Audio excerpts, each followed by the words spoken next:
જામનગરથી સમાચાર ગેરકાયદેસર દબાણો પર દૂર કરવામાં આવવા માટે બુલડોઝર ચલાવાયા છે। ટીપી સ્કીમ 1 રોડ પર તંત્રની કાર્યવાહી, ગેરકાયદે દુકાનો દૂર કરાઈ છે। પાલિકાએ 51 દુકાનોનું ડિમોલિશન દૂર કર્યું છે। 1,26,000 ચોરસ ફૂટ જમીન ખુલ્લી કરી છે। 50 કરોડનો પ્લોટ ખુલ્લો કરાયો છે, તો આ તરફ ભીચડા રોડ પર ધાર્મિક દબાણ દૂર કરાયું છે। એરપોર્ટ નજીક બનાવેલ ગેરકાયદે બાંધકામ તોડી પાડવામાં આવ્યું છે। જિલ્લા પોલીસ વડા સહિતનો પોલીસ કાફલો દબાણ હટાવવાની કામગીરીમાં જોડાયો। 3 જેસીબી દ્વારા તોડપાણ શરૂ કરવામાં આવ્યું છે। અગાઉ નોટિસ પણ પાઠવવામાં આવી હતી। જામનગરમાં વધુ ધાર્મિક સ્થળ પર બુલડોઝર ફરી વળ્યું છે। કેટલાક વર્ષોથી લગભગ 51 દુકાનો અજાણ્યા લોકોએ બાંધેલ હતી, જેને આજ રોજ ખાલી કરવામાં આવેલ છે। જગ્યા છે આશરે 1.25 લાખ ચોરસ ફૂટ અને એની અત્યારની તારીખે બજાર કિંમત આશરે 60 કરોડ રૂપિયા થવા જાય છે। જે દુકાન બનેલી હતી અને આની કિંમત લગભગ 50 કરોડની આસપાસ હતી। આને મોર્નિંગ મેં ત્યાંથી દબાણ દૂર કરવામાં આવ્યું હતું અને અત્યારે એક જે ધાર્મિક દબાણ છે જે ટીપી રોડ ઉપર એરફોર્સ પાસે છે, ગેરકાયદેસર રૂપથી બનેલો છે અને આની હટાવવાની કાર્યવાહી જેએમસી દ્વારા ચાલુ છે અને પોલીસનો ચુસ્ત બંદોબસ્ત છે। અમદાવાદથી સમાચાર શક્તિ વિદ્યા વિહાર સ્કૂલ વિવાદમાં છે। સ્કૂલનું બાંધકામ ગેરકાયદે હોવાનો ખુલાસો છે। સિટી મામલતદારે ડીઈઓને જાણ કરતા કાર્યવાહી। સ્કૂલને 5 લાખનો દંડ ફટકારાયો છે। બાંધકામને લઈ ખુલાસો કરવા ડીઈઓનો આદેશ। ઈસનપુરની શક્તિ વિદ્યા વિહાર શાળાને આદેશ। નોટિસની અંદર ગેરકાયદેસર બાંધકામ છે એવી કંઈક નોટિસ મળી હતી અને જાણ મને થઈ ત્યારે મને ખ્યાલ આવ્યો કે આ વસ્તુ બની છે। જ્યારે હિયરિંગ આવશે અને હિયરિંગ પ્રમાણે ડીઓ કચેરીની અંદર જાણ કરેલી છે એ પ્રમાણે સાહેબ ત્યાં હાજર થઈ જશે। અમદાવાદના ઈસનપુર વિસ્તારમાં આવેલી શક્તિ વિદ્યા વિહાર એ ગેરકાયદેસર રીતે બની હોવાનું ધ્યાને આવતા સિટી મામલતદાર દ્વારા કાર્યવાહી કરવામાં આવી છે। હાલ આપ જે જોઈ શકો છો કે આ ઈસનપુર વિસ્તારની શક્તિ વિદ્યા વિહાર સ્કૂલ છે કે જ્યાં ધોરણ 1 થી 12 અને કેજીથી લઈ અને 12મા સુધી જે છે ત્યાં અભ્યાસ કરવામાં આવે છે અને 1000 જેટલા વિદ્યાર્થીઓ અહીંયા અંદાજે અભ્યાસ કરી રહ્યા છે। ગેરકાયદેસર બિલ્ડિંગ હોવાના કારણે સિટી મામલતદાર દ્વારા કાર્યવાહી કરવામાં આવી છે અને સિટી મામલતદારે અમદાવાદ જિલ્લા શિક્ષણ અધિકારીને પણ આ અંગે ધ્યાન દોરતા જિલ્લા શિક્ષણ અધિકારીએ 5 લાખ રૂપિયાનો દંડ વસૂલવાનો હુકમ કર્યો છે અને સાથે સાથે તાત્કાલિક ધોરણે આ મામલે ખુલાસો કરવા માટે પણ આદેશ કરવામાં આવ્યો છે। કેમેરામેન ખેંગા રાઠોડ સાથે સંજય ટાંક, ન્યૂઝ 18 ગુજરાતી, અમદાવાદ। મોરબીથી સમાચાર તસ્કરે મંદિરને બનાવ્યું નિશાન। હનુમાનજીની પ્રણામ કર્યા બાદ કરી ચોરી। મુકુટ અને ચાંદીની માળાની ચોરી કરી। ચોરીની ઘટના સીસીટીવીમાં કેદ થઈ ગઈ છે। દ્રશ્યોની અંદર જોઈ રહ્યા છો, તસ્કર અંદર આવે છે, હનુમાનજીને પ્રણામ કરે છે અને ત્યારબાદ જે ઘરેણા હનુમાનજીને ચડાવવામાં આવ્યા હતા તે ચાંદીના મુકટ અને માળાની ચોરી કરી ત્યાંથી નીકળી જાય છે। સીસીટીવીની અંદર સમગ્ર ઘટના જોવા મળી છે। કઈ રીતે મંદિરની અંદર પ્રવેશ કરે છે, અંદર સુધી જઈ ભગવાનને નમન કરી અને ત્યારબાદ ચોરી કરીને જાય છે। બુકાનીદારી હોવાને કારણે પોલીસને પકડવામાં હાલમાં મુશ્કેલીનો સામનો કરવો પડી રહ્યો છે, પરંતુ ટૂંક સમયમાં પોલીસ પકડી પાડશે તેવો દાવો કરવામાં પણ આવ્યો છે।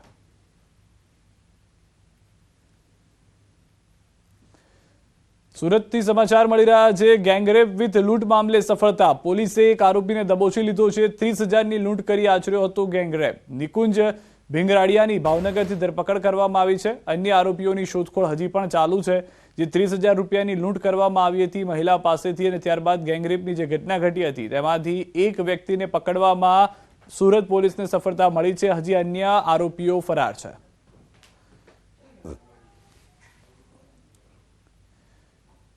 બાળકો પાસે શૌચાલયની સફાઈનો વિડીયો સુરતથી વાયરલ થયો છે। મનપા સંચાલિત પે એન્ડ યુઝ શૌચાલયનો વિડીયો છે। 2 બાળકો પાસે કરાવવામાં આવી રહી છે સાફ સફાઈ। ડિંડોલીની સાઈ પોઈન્ટ નજીકનો વિડીયો હોવાની ચર્ચા છે। એક જાગૃત નાગરિકે આ વિડીયો બનાવ્યો હોવાની પ્રાથમિક માહિતી મળી રહી છે, જેમાં 2 બાળકો પાસે આ કાર્ય કરાવવામાં આવી રહ્યું છે।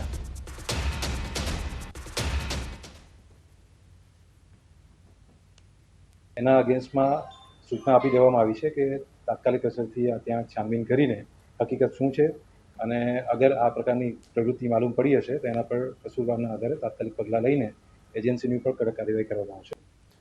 સોનું હજુ પણ મોંઘું થવાના સંકેત। નિષ્ણાંતોના મતે સોનાના ભાવ હજુ વધશે। પહેલા 90,000, પછી 93,000 અને ત્યારબાદ 1 લાખ સુધી સોનું પહોંચશે। ચાંદી દિવાળી સુધીમાં 1,55,000 થવાની શક્યતા। ભાવ વધારા વચ્ચે રોકાણ ન કરવાની સલાહ. રૂપિયો ફરી મજબૂત બને તો ભારતમાં આ ઉથલપાથલ ઠંડી પડશે. વિશ્વ નેતા નરેન્દ્ર મોદી અને ડોનાલ્ડ ટ્રમ્પની બેઠક અતિ મહત્વની રહી. અમેરિકાએ તમામ દેશો પર લાદેલા ટેરિફની અસર લાંબી ચાલશે. તો આવનારા સંજોગોમાં અને આવનારા સમયની અંદર પણ હું એવું માનું છું કે ભાવ સૌ પહેલાં 90,000, ત્યારબાદ 93,000, 95 કે 97 અને ₹1,00,000. જે અત્યારે ચાંદી આપ ₹1,00,000 કિલોનો ભાવ જોઈ રહ્યા છો તેમ તમે ₹1,00,000નો ભાવ સોનામાં પણ જોવા તમને મળશે એવું મારું માનવું છે.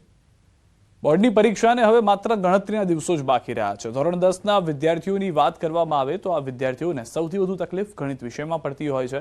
ઘણીવાર વિદ્યાર્થીઓ ગણિત વિષયમાં ફેલ થતા હોય છે, પરંતુ આપણે અહીં વાત કરીએ છીએ ગણિત વિષયમાં 100માંથી 100 માર્ક્સ લાવનાર વિદ્યાર્થીઓની, કે જે ગણિત વિષયમાં જો 100માંથી 100 માર્ક્સ લાવવા હોય તો નિષ્ણાંત શિક્ષકોની આ ટિપ્સ ધ્યાને લેવી ખૂબ જ જરૂરી છે. ન્યૂઝ 18 ગુજરાતીએ મેથ્સના ટીચર વિશાલ પટેલ અને પ્રવીણ પ્રજાપતિ પાસેથી મેળવી એ ટિપ્સ કે જે દરેક વિદ્યાર્થીઓએ જાણવી જરૂરી છે. ધોરણ 10ની પરીક્ષાને હવે ગણતરીના દિવસો જ બાકી રહ્યા છે અને ખાસ કરીને જે ધોરણ 10ના જે વિદ્યાર્થીઓ હોય અને તેઓને સૌથી વધુ જો ચિંતા સતાવતી હોય તો તે છે મેથ્સને વિષયને લઈને. એ મેથ્સના ટીચર છે વિશાલભાઈ પટેલ. તેઓ આપણને સમજાવશે કે જે વિદ્યાર્થીઓને 100માંથી 100 માર્ક્સ લાવવા છે અને તે પણ સ્ટાન્ડર્ડ ગણિતમાં, તો તે કેવી રીતે લાવી શકાય તે આપણે વિશાલ સર પાસેથી જાણીશું. સૌથી પહેલાં તો ગણિત એક એવો વિષય છે કે જે આપણા ટાઈમમાં એવું કહેવાતું હતું કે સૌથી સ્કોરિંગ સબ્જેક્ટ છે. બટ તમે નહીં માનો કે કોરોના કાળ પછી ગણિત જે છે એ વિદ્યાર્થીઓ માટે સૌથી અઘરો વિષય બનતો જાય છે.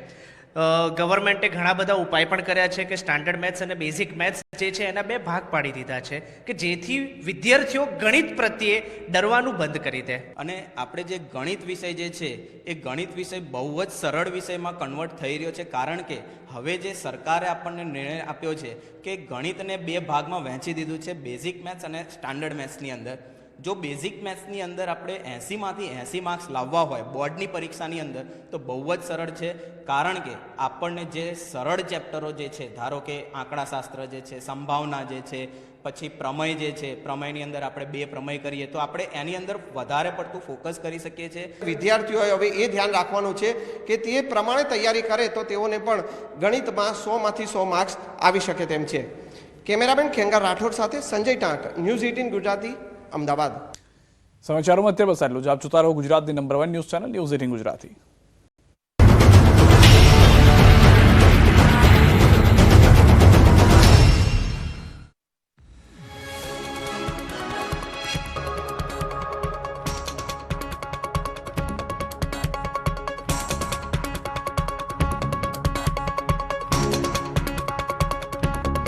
મોટો થઈ સામાન્ય રીતે હોસ્પિટલમાં દર્દીઓ ડોક્ટરથી, ઓપરેશનથી અને ઇન્જેક્શનથી ડરતા હોય, પરંતુ રાજકોટની હોસ્પિટલમાં દર્દીઓ ડોક્ટરથી નહીં પણ મહાકાય ઉંદરોથી ડરે છે.